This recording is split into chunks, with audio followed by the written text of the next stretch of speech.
अस्सलाम वालेकुम स्टूडेंट्स। आज हमने नेक्स्ट चैप्टर स्टार्ट करना है, सेकंड चैप्टर, और वो क्या है जी, सॉल्विंग अ बायोलॉजिकल प्रॉब्लम। अब हमें डेली लाइफ में बहुत सारे ऐसे इश्यूज हैं जो फेस करने पड़ते हैं, और अगर वो इश्यूज रिलेटेड टू लाइफ हो या लिविंग ऑर्गेनिजम्स हो तो हम स्पेसिफिकली बायोलॉजिकल प्रॉब्लम्स कहते हैं। जैसे आजकल एक रिसेंटली बहुत बड़ा इशू क्रिएट हुआ है ह्यूमन बीइंग्स के ऊपर, द कोरोना वायरस। तो ये जो कोरोना वायरस है, ये कोविड-19 के नाम से इस डिजीज को नाम दिया गया है। That is a biological problem. तो इस चैप्टर में हमने यही डिस्कस करना है कि बायोलॉजिकल प्रॉब्लम को सॉल्व कैसे करना है। अब बेटे, आप लोगों ने पढ़ा हुआ है कि हम क्या करते हैं, कोई भी प्रॉब्लम आए उस प्रॉब्लम को सॉल्व करने के लिए साइंटिफिक मेथड यूज करते हैं। अब साइंटिफिक मेथड, डिफरेंट ब्रांचेस हैं साइंस की, उसमें डिफरेंट, हर का एक एक अलग-अलग मेथडोलॉजी होती है, लेकिन उसका अगर हम जनरल पॉइंट ऑफ व्यू कह सकें तो वो एक ही होता है कि कोई प्रॉब्लम्स को हमने क्या करना है, फाइंड करना है। तो आज हमने जो चैप्टर स्टार्ट करना है वो इसी बेस के ऊपर ही है कि बायोलॉजिकल प्रॉब्लम आए तो उसको कैसे सॉल्व किया जाए। तो आज का उससे रिलेटेड हमारा जो टॉपिक है वो है बेटे बायोलॉजिकल मेथड। क्या होते हैं सबसे पहले हम इसमें डिस्कस करेंगे। सबसे पहले जनरली डिस्कस करेंगे, फिर उसके बाद मलेरिया को एक एज एन एग्जांपल के तौर पर प्रैक्टिकली इसको डिस्कस करेंगे। पहले देख लेते हैं कि बायोलॉजिकल मेथड होता क्या है।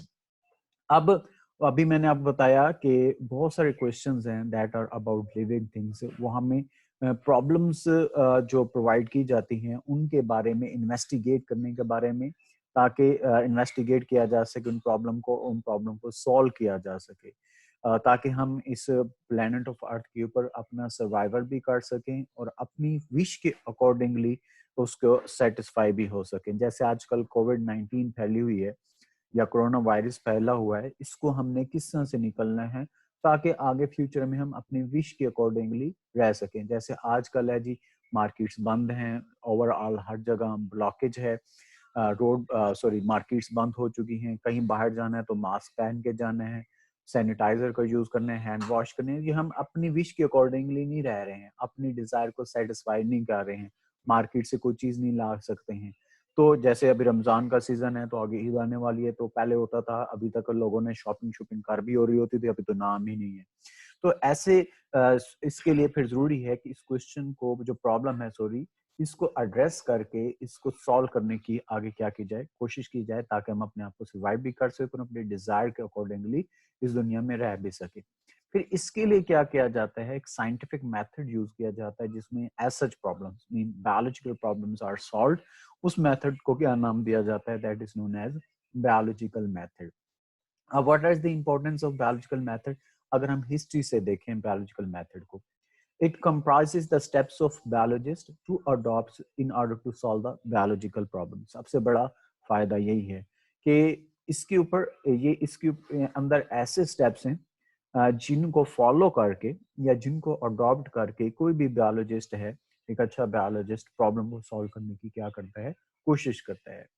और ना सिर्फ अभी रिसेंटली, बल्कि biological method has also been the part in scientific research almost 500 years ago. तब से लेकर अब तक हमने पता नहीं कितनी टेक्नोलॉजी आगे एडवांस कर ली है। 500 इयर्स अगो चले जाएं, almost from the Galileo's experiment जो उसने 590 1590s में किए थे, ये आप लोग फिजिक्स में डिस्कस करते हैं, और करंट सिनेरियो तक, वहां से लेकर आज तक ये हमें हेल्प कर रहा है। जैसे आजकल कोविड-19 फैली हुई है, पहले डेंगू वायरस फैला था, तो उसके ऊपर इसने ही स्टेप्स हमें प्रोवाइड करता है, तो इनको हमने कैसे फाइंड करना है और इनको फिर आगे हमने कंट्रोल कैसे करना है। अब वहां से हम स्टार्ट करते हैं, तो उसमें हमने एडवांसमेंट इन मेडिसिन भी लिया है, इकोलॉजी में भी लिया है, टेक्नोलॉजी में लिया है। आप लोगों को पता है पहले मेडिसिन क्या होती थी, हकीम लोग होते थे, या पुराने आप लोग मूवीज के अंदर या ड्रामा के अंदर या नॉवल में पढ़ते होंगे कि जी कोई बीमार हो गया, वार हो गई, कट हो गया, लग गया, जख्म आ गया है, तो वो क्या काम करते थे, वो जड़ी बूटियों का यूज करते थे, और उसी वक्त वो कहते थे जो फलान जड़ी बूटी ले रहे हो, इसका जूस एक्सट्रैक्ट करो, ये जख्म पे लगा दो, ये पेशेंट को पिला दो। अब बाद में क्या हुआ, हमने उसको मेडिसिन में कन्वर्ट कर लिया, कि मीन कभी भी हमें जरूरत पड़ जाती है फौरन हमारे पास वो क्या है मेडिसिन की फॉर्म में हो। वो हमने कैसे किया, इसी बायोलॉजिकल मेथड को यूज करके। इकोलॉजी को इम्प्रूव कर रहे हैं, मीन एनवायरमेंटल बायोलॉजी को, हमारे एनवायरमेंट को, पॉल्यूशन फैली उस पॉल्यूशन को कंट्रोल करने के लिए हमने क्या किए, ऐसे इंसेक्ट्स प्रोड्यूस कर लिए जिसे हम बायो पेस्टिसाइड्स या बायो इंसेक्टिसाइड्स भी कहा जाता है, बायो फर्टिलाइजर्स भी कहा जाता है। मीन वो ऐसे हैं जो दूसरे पेस्ट्स को, मीन कीड़े मकोड़ों को खाते हैं, जो फसलों को खाते होते हैं, उन कीड़े मकोड़ों को खाते हैं। तो इस तरह से हमें पेस्ट या स्प्रे करने की जरूरत नहीं पड़ती। टेक्नोलॉजी भी एडवांस हुई, तो ये सारे जो मेथड हमें एडवांसमेंट दी, ये किसने दी, बायोलॉजिकल मेथड ने दी। And biological method also ensures the quality of data for public us. Mean इससे ये होता है कि आम कोई ऐसे उठा के नहीं दे देनी, बल्कि उसको हमने पब्लिक करने हैं, आम लोगों को तक पहुंचाना है। क्योंकि बायोलॉजिकल मेथड को यूज करने का फायदा यही होता है कि हमने आम लोगों की भलाई के लिए काम करना है, आम जो जनरेशन है उसकी भलाई के लिए काम करना है, ताकि वो इससे इस फायदा उठा सके। तो इस तरह से वहां तक हमने क्वालिटी डाटा प्रोवाइड करना है, मीन एक ऐसा डाटा प्रोवाइड करना है जिसके अंदर क्वालिटी हो, जो उनके फायदे का हो। ऐसे खाम खाम में कोई फजूल चीज नहीं देनी। तो ये हमें बायोलॉजिकल मेथड ही बताता है। फिर बायोलॉजिकल जो मेथड है ये आगे फॉर द 7 स्टेप्स पर कंप्राइजेस है। 7 स्टेप्स इसके अंदर इन्वॉल्व होते हैं। जब भी हमें कोई बायोलॉजिकल मेथड यूज करना चाहते हैं तो इन 7 स्टेप्स में जाएगा। One of them is the recognition of biological problem. सबसे पहले हमने बायोलॉजिकल प्रॉब्लम को रिकॉग्नाइज करना है कि प्रॉब्लम है क्या, फैलता कैसे है। जैसे कोविड-19 है, फैलती कैसे है, पता चला जी कोरोना वायरस से फैलती है। फिर उसके बाद ऑब्जर्वेशंस करनी है, फिर हाइपोथेसिस बनाना है, फिर डिडक्शंस बनानी है। डिडक्शंस के बाद हमने एक्सपेरिमेंट्स करने हैं ताकि हमें पता चल सके जो हमने हाइपोथेसिस बनाया वो सही है या गलत है। फिर हमने रिजल्ट की समराइजेशन करनी है, टेबल्स बनाएंगे, ग्राफ्स बनाएंगे, डायग्राम्स बनाएंगे, कोई भी मेथडोलॉजी उसमें यूज कर सकते हैं।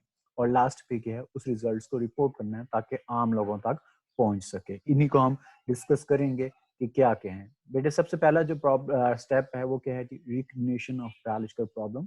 मीन बायोलॉजिकल प्रॉब्लम को हमने रिकग्नाइज कैसे करना है। इससे पहले हमें पता होना चाहिए बायोलॉजिकल प्रॉब्लम क्या है।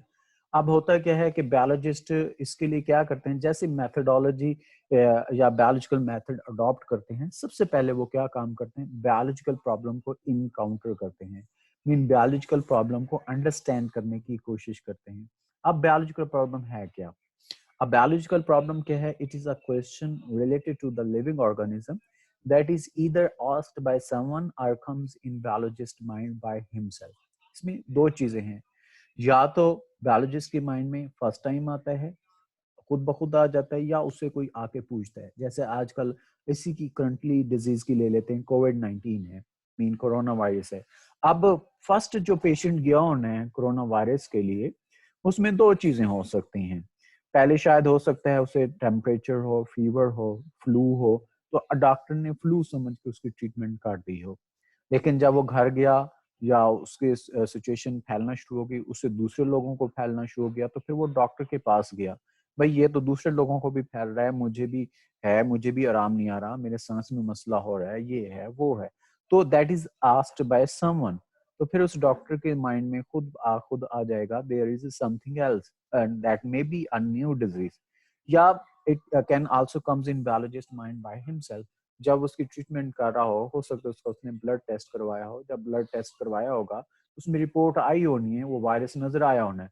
तो वो जब वो वायरस उसके माइंड नजर आया रिपोर्ट के अंदर, तो उसके माइंड में खुद ब खुद आ गया कि दैट इज समथिंग एल्स, जो न्यू डिजीज है, इसको मैंने पहले कभी नहीं देखा। अपने सीनियर से उसने डिस्कस किया हो, फिर साइंटिस्ट जो बायोलॉजिकल साइंटिस्ट होते हैं उनसे उसने डिस्कस किया हो।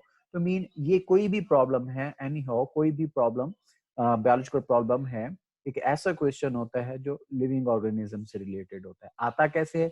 या तो बायोलॉजिस्ट से जाके कोई पूछता है, या उसके माइंड में खुद ब खुद आ सकता है। तो इस तरह से पहला जो मेथडोलॉजी का पहला स्टेप है वो यही है कि उन्होंने बायोलॉजिकल प्रॉब्लम को इनकाउंटर करना है। क्योंकि जब तक हमें बायोलॉजिकल प्रॉब्लम का नहीं पता चलेगा, हम बायोलॉजिकल मेथड को यूज नहीं कर सकते। नेक्स्ट बेटा स्टेप है that is the observations. Observations हम कह सकते हैं, जैसे हम बायोलॉजिकल मेथड की तरफ बढ़ते हैं, उसमें से पहला जो प्रैक्टिकल स्टेप है वो क्या होता है, ऑब्जर्वेशंस होते हैं, mean it is also known as the first step in solving a biological problem.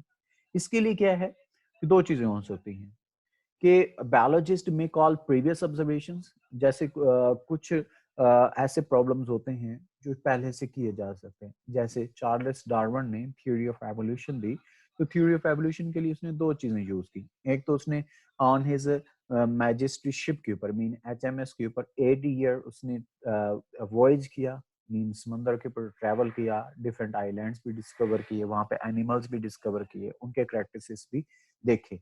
तो मीन वो अपनी ऑब्जर्वेशंस भी कर रहा है, और उसके साथ साथ उससे पहले जिन लोगों ने एवोल्यूशन के ऊपर ऑब्जर्वेशंस दी थी उन ऑब्जर्वेशंस को भी देखा। तो हम ऑब्जर्वेशन दो तरह से कर सकते हैं। पहले से अगर फॉर एग्जांपल कोविड-19 है, अगर इससे पहले ऑब्जर्वेशन हो चुके हैं तो उनको भी हम यूज कर सकते थे। तो स्टडी में आया है, 2011 में भी इसके बारे में थोड़ा बहुत था, स्टडी की गई थी, तो हो सकता है वो उन्होंने ऑब्जर्वेशन यूज की हो। और उसके बाद अगर नहीं है तो हम अपने से नई ऑब्जर्वेशन भी बना सकते हैं। ऑब्जर्वेशन हम बनाते कैसे हैं? हम हमारी बॉडी के 5 सेंसेस जो हैं उनको यूज करके ऑब्जर्वेशन बनाते हैं। उनमें से कोई एक भी यूज कर सकते हैं, दो भी यूज कर सकते हैं, बाज़ औक़ात पांचों हो सकती हैं। उसमें विजन है, इसके लिए हम आई का यूज करेंगे, हियरिंग है, ईयर का यूज करेंगे, स्मेल है, नोज का यूज करेंगे, टेस्ट है, टेस्ट बर्ड्स का यूज करेंगे, टच है तो स्किन का यूज करेंगे। जैसे कोविड-19 की हमने ऑब्जर्वेशन किस तरह से करनी है? विजन के थ्रू, देख के करनी है। इसी तरह से आप क्या कह सकते हैं कि कुछ ऑब्जर्वेशंस ऐसी होती हैं जिनको हम अपनी 5 सेंसेस से नहीं देख सकते, या सॉरी ऑब्जर्व कर सकते। जब हम अपनी 5 सेंसेस में से ऑब्जर्व नहीं कर सकते तो we use the human made tools to observe the things. जैसे फॉर एग्जांपल है कोरोना वायरस है, इसको देखने के लिए हमारी नेक्ड आई काम नहीं करेगी, इसके लिए हमें माइक्रोस्कोप का यूज करना पड़ेगा। तो इसीलिए हम क्या काम करते हैं, तो ह्यूमन टूल्स भी उसमें क्या कर सकते हैं, बल्कि कर सकते नहीं, किए जाते हैं ऑब्जर्वेशंस करने के लिए। तो लेकिन अल्टीमेटली अगर हमने माइक्रोस्कोप यूज करना है तो वो तो हम टूल यूज कर रहे हैं, लेकिन माइक्रोस्कोप के तो हम कर विजन ही रहे हैं, इन हम देख रहे होते हैं। तो कोई दो भी यूज कर सकते हैं, पांचों भी बाजू का यूज हो जाते हैं, लेकिन मेजोरिटी कोई एक या दो यूज होती है। जब हम ऑब्जर्वेशंस करते हैं तो उसमें 2 टाइप ऑफ ऑब्जर्वेशंस बनाते हैं। उसमें से बेटे ऑब्जर्वेशन जो हैं क्वालिटेटिव भी हो सकती हैं, and they may be the quantitative observations. अब हम इसमें देख लेते हैं कि मोर एक्यूरेट कौन सी है। क्वांटिटी का मतलब है हमने ऑब्जर्वेशंस बनानी है नंबर्स में, और क्वालिटी का मतलब क्या होता है, हमें जस्ट क्वालिटी बतानी है, नंबर्स नहीं बताने। तो इसमें वो बताता है कि क्वांटिटेटिव ऑब्जर्वेशंस है, मीन जो नंबर्स में हम करते हैं, they are more accurate than the qualitative ones. उसकी रीजन क्या है? उसकी रीजन क्या बताते हैं? Because quantitative observations are invariable, क्योंकि ये नंबर्स में होती हैं, जिसके अंदर इसलिए क्या कह सकते हैं कि उसमें वैरायटी नहीं आती, एक कांस्टेंट रहती हैं, एंड आल्सो मेजरेबल, हम उसको कहीं भी मेजर कर सकते हैं, and they are recorded in the terms of numbers. इन तीन चीजें हैं जिसकी वजह से क्वांटिटेटिव ऑब्जर्वेशंस को मोर एक्यूरेट कंसीडर किया जाता है। इनवेरिएबल है, मीन कांस्टेंट रहती है, चेंज नहीं होंगी। मेजरेबल है, आप कहीं भी खुद से भी मेजर कर सकते हैं दोबारा से करना चाहें, और नंबर्स में रिकॉर्डेड होते हैं, तो आप इनके रिजल्ट कभी भी फाइंड कर सकते हैं। तो इस लिहाज से क्वांटिटेटिव ऑब्जर्वेशन को मोर एक्यूरेट दिया जाता है। किस तरह से? एक इनको हम एग्जांपल्स के थ्रू देखते हैं, जस्टिफाई करते हैं। फॉर एग्जांपल है क्वालिटेटिव ऑब्जर्वेशंस की एग्जांपल लेते हैं। मैंने दो यहाँ पे ऑब्जर्वेशंस दी। मैं कहता हूँ कि freezing point of water is colder than the boiling point, mean हमने इसकी क्वालिटी बताई है कि फ्रीजिंग पॉइंट कोल्डर होगा। क्वालिटी क्या है? कोल्डर होगा freezing point than the it's boiling point. ये क्वालिटेटिव ऑब्जर्वेशंस है। अब हमें ये नहीं पता कि फ्रीजिंग पॉइंट कितने हैं, बॉइलिंग पॉइंट कितने हैं। इसी तरह से मैं दूसरी क्वालिटेटिव ऑब्जर्वेशन लेता हूँ। मैं कहता हूँ a liter of water is heavier than a liter of ethanol, mean 1 litre water का लें और 1 लीटर एथेनॉल का लें, दोनों का वॉल्यूम 1 लीटर हो, वेट करते हैं तो वाटर का वेट क्या होगा? ज्यादा होगा। कितना होगा ये हमें नहीं पता। तो इस तरह की जो ऑब्जर्वेशंस होती हैं वो क्वालिटेटिव ऑब्जर्वेशंस होती हैं। जैसे मैं कहता हूँ मरी का जो टेम्परेचर है लाहौर के टेम्परेचर से कोल्डर है, ठीक है, ये हमारे पास क्या आगे बेटे? क्वालिटेटिव ऑब्जर्वेशंस आ गई। हमने इसमें क्वालिटी बताई है कि कोल्डर है या हॉटर है लाहौर का टेम्परेचर देन द मरी टेम्परेचर, लेकिन उसमें टेम्परेचर कितना है हमें ये नहीं पता।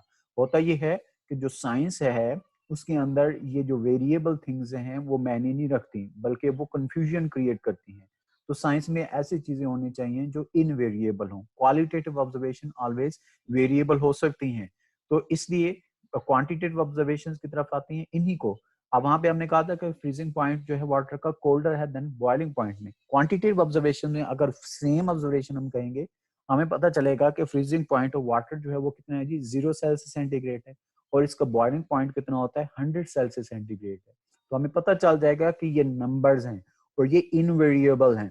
वहां पे हमने कोल्डर था तो हमें कोई पता नहीं, बॉइलिंग पॉइंट फॉर एग्जांपल 100 है तो वो 90 भी तो हो सकता है, 90 सेल्सियस भी तो कोल्डर हो सकता है, तो कंफ्यूजन हो सकती है। इन नंबर्स में कंफ्यूजन नहीं हो सकती, और ये इनवेरिएबल है।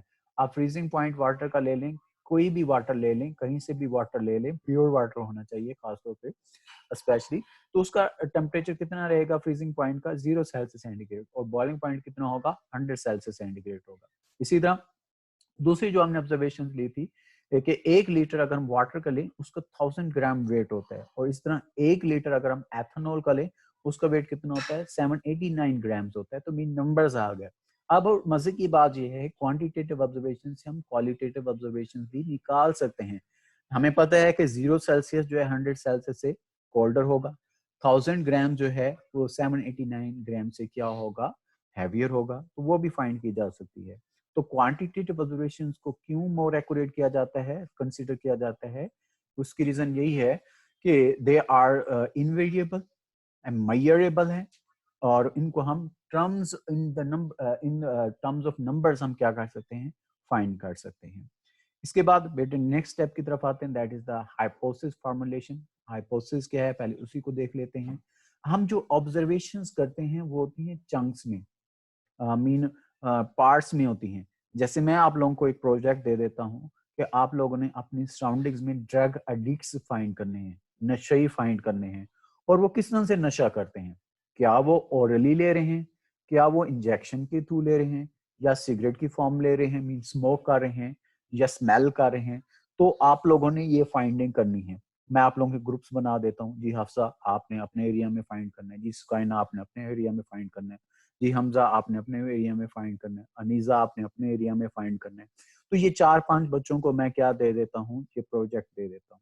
अब आप लोग अपनी अपनी ऑब्जर्वेशंस लेके आएंगे। अब जैसे स्काइना है, वो कहेगी सर मैंने तो ऑब्जर्व किया था, वो तो इंजेक्शन लगा रहा था, मुझे डर ही बड़ा लग रहा था है, तो मैं तो वहां पे भाग आई। मैंने पूछा बेटा देखा कितने को, जी 5 लोग बैठे थे, पांचों के पांचों एक ही सिरिंज यूज कर रहे थे। हैं, अच्छा जी, अच्छा फिर आप बताएं हफ्जा आपने क्या देखा। सर वो तो सिगरेट के अंदर पता नहीं कुछ डाल के पी रहे थे। हैं, हमजा आपने क्या देखा। सर वो पाउडर की फॉर्म में ले रहे थे। फिर मैं उससे क्वेश्चन पूछता हूँ आपका भी दिल किया। सर दिल तो कर रहा था लेकिन डर बड़ा था इसलिए मैं वहां से भाग आया। तो मीन ये जो ऑब्जर्वेशन हमने ली ये चंक्स में है। अब इसमें हमने एक पॉइंट फाइंड करना है। मैं कहता हूँ आप लोगों का प्रोजेक्ट ये था कि आप लोगों ने देखना है कि वो जो ड्रग्स ले रहे हैं उनकी रीजंस क्या हैं, और आप हर बंदा उनसे इंटरव्यू करेगा, या उनकी अगर इंटरव्यू नहीं कर सकता क्योंकि डर भी लगता है, वो आप लोगों के पीछे भी लग सकते हैं, तो उनकी लाइफ को स्टडी करेगा छुप छुप के, कहाँ जाते हैं, किस तरह से रहते हैं, किससे मिलते हैं, किस तरह से है, इनका ताल्लुक क्या है किस बंदे से, किस तरह से है, ड्रग्स कहाँ से ले रहे हैं, घर जाते भी हैं कि नहीं जाते, अगर जाते हैं तो वहां पे उनके साथ क्या सलूक किया जाता है। तो ये सारी फाइंडिंग्स A to Z सारी लेके आएंगे। अब इसमें बहुत सारी चीजें ऐसी भी होंगी जो हमारे टॉपिक से रिलेटेड नहीं है, उनको हमने क्या करना है, निकालना है। Mean we have to convert them into scientific observations. और साइंटिफिक ऑब्जर्वेशंस कौन सी होती हैं, जिनके अंदर लॉजिक होती है, और उसमें से एक सिंगल स्टेटमेंट निकालनी है जो कि हमारे से टॉपिक से मिलती जुलती हो। उस स्टेटमेंट को हम क्या नाम देंगे, हाइपोथेसिस। बुक में देख लेते हैं क्या कहा गया है। कहता है कि observations do not become scientific observation until they are organised and related to a question. वही बात आ गई कि हमने साइंटिफिक ऑब्जर्वेशन में कन्वर्ट करना है, और कैसे करेंगे, उनको ऑर्गेनाइज करेंगे सबसे पहले, और उसमें से जो क्वेश्चन है, हमारा जो क्वेश्चन था, हमने बायोलॉजिकल प्रॉब्लम, प्रॉब्लम क्या है, for example what is the cause of drug addiction, तो वो उस ड्रग एडिक्शन की कॉज क्या है उससे रिलेटेड एक क्वेश्चन फाइंड करना है। बायोलॉजिस्ट क्या काम करते हैं, ऑर्गेनाइज करेंगे अपनी भी ऑब्जर्वेशंस को, अगर किसी और ने इसके ऊपर ऑब्जर्वेशंस की हैं उसको भी, और उसको एक डाटा की फॉर्म देंगे। वो डिफरेंट फॉर्म्स होती हैं, टेबल बना सकते हैं, चार्ट्स बना सकते हैं, चार्ट्स के भी आगे डिफरेंट टाइप्स हैं, डायग्राम बना सकते हैं, ग्राफ बना सकते हैं, किसी तरह से भी हमने उन्हें क्या करना है, ऑर्गेनाइज करना है। लास्ट टॉपिक से इस चैप्टर में आएगा, उसमें हम देखेंगे किस तरह से ऑर्गेनाइज किया जाता है। फिर उसमें से हमने क्या निकालनी है, एक statement. We have to construct a statement that may prove to be answer of the biological problem under study. Mean ऐसे स्टेटमेंट निकालनी है जिसमें वो बायोलॉजिकल प्रॉब्लम का आंसर होना चाहिए. जैसे मैं कहता हूँ कि क्वेश्चन क्या था, what is the cause of drug addiction. स्काइना कहती है the bad company is the cause of drug addiction. इसी तरह से एक और बच्चा मुझे हमजा आके बताता है, वो कहता है कि sir again bad company is the cause of drug addiction. Mean उसकी बैड कंपनी है, बुरे लोगों में उठता बैठता है. फिर एक दूसरा कहता हूँ कि जो फाइनेंशियल और social problem are the cause of drug addiction. ये एक और बच्चा मुझे आके बताता है. तो मीन हमने इसमें से क्वेश्चन फाइंड करना है, स्टेटमेंट फाइंड करनी है. वो जो स्टेटमेंट होगी उसे हम क्या नाम देंगे, हाइपोथेसिस. तो हम डेफिनेशन देख लेते हैं कि हाइपोथेसिस क्या है. It is actually the tentative explanation of observations.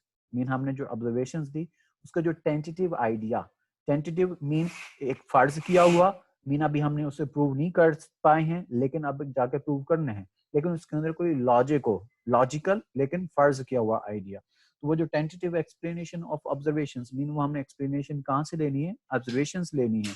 उसे हम क्या कहते हैं, हाइपोथेसिस. मैं आप थोड़ा सा इसको एक्सप्लेन कर देता हूँ. जैसे हमजा गया, उसने देखा कि उनकी सोशल लाइफ क्या है, वो छोड़ना चाहते हैं लेकिन जैसे बुरे दोस्तों में जाते हैं वो कहते हैं यार तू तो मर्द ही नहीं है, सिगरेट ही नहीं पीता है, जो सिगरेट नहीं पीता वो तो मर्द ही नहीं है. आहिस्ता आहिस्ता वो सिगरेट पे आया, सिगरेट में उन्होंने उसे फर्दर ड्रग्स के ऊपर लगा दिया. तो वो मुझे आके बताएगा सर उसने ये किया था, इस तरह से वो इसके अंदर आके फंसा था. इसी तरह सुकाइना मुझे आके बताती है कि सर वो कॉलेज में जाता था या जाती थी, यूनिवर्सिटी में जाती थी, वहां पे आहिस्ता आहिस्ता ऐसे लोगों से उसकी दोस्ती हो गई जो ड्रग्स लेते थे. वो इकट्ठे पार्टी करते थे, वहां पे बैठ के ड्रग्स पीते थे, शीशा पीते थे, शीशे से वो आहिस्ता आहिस्ता स्मोकिंग पे आए, स्मोकिंग पे आहिस्ता आहिस्ता ड्रग्स से आए. तो हम इसके बारे में अगर हम बात करते हैं तो हम कहते हैं कि इसमें से टेंटेटिव एक्सप्लेनेशन फाइंड करो.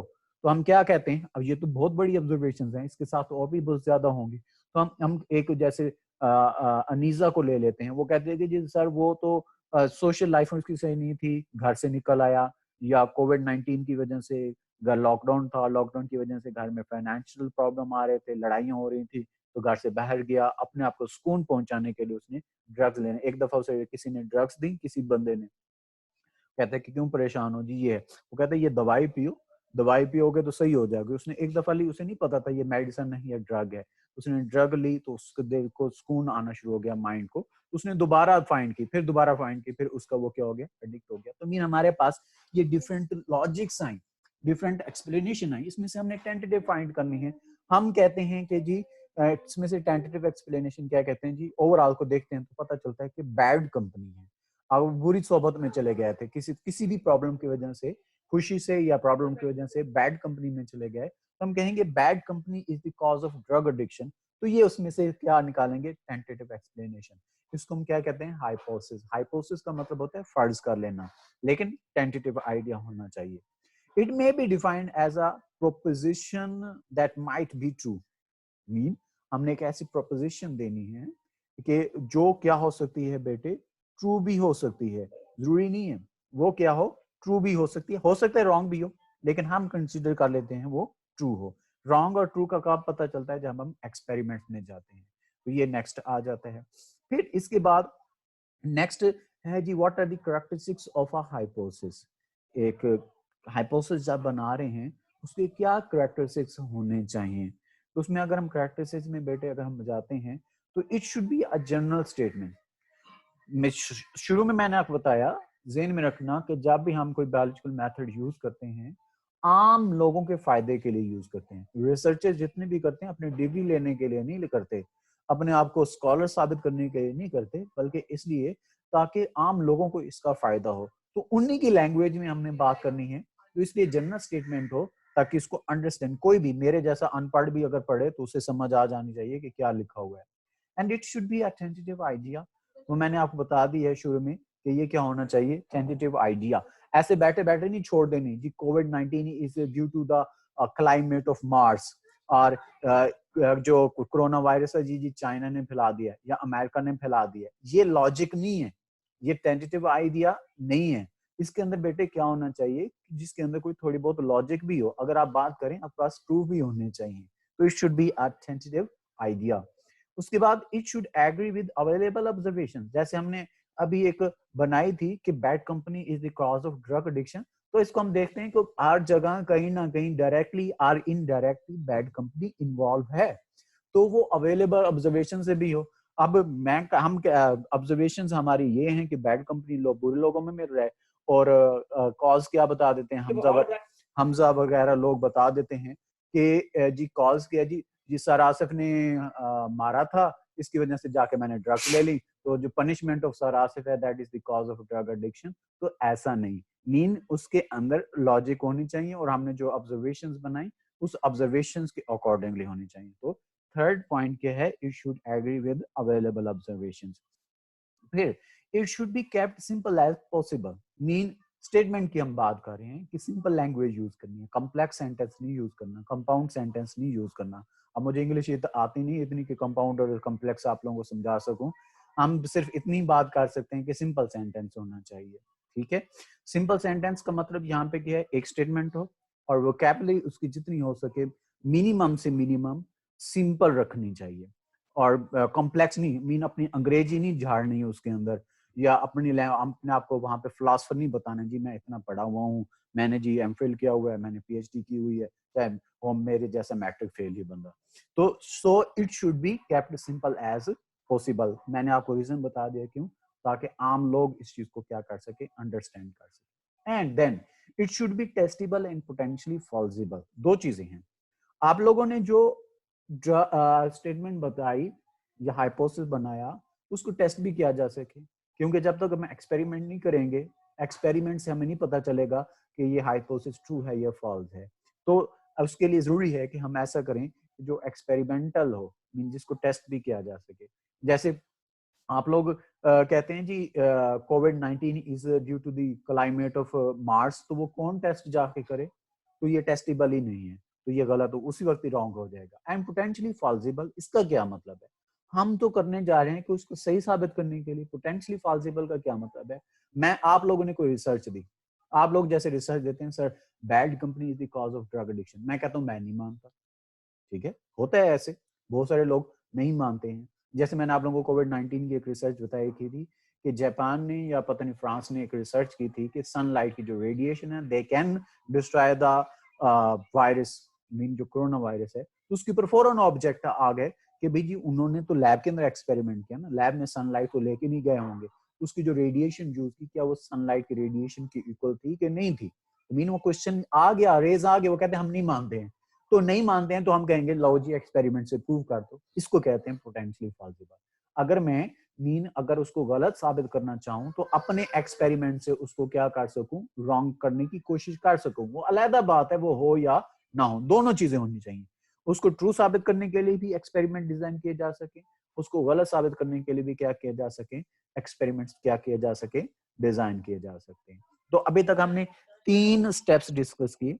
सबसे पहला जो स्टेप है बेटे वो क्या था, रिकॉग्निशन ऑफ बायोलॉजिकल प्रॉब्लम।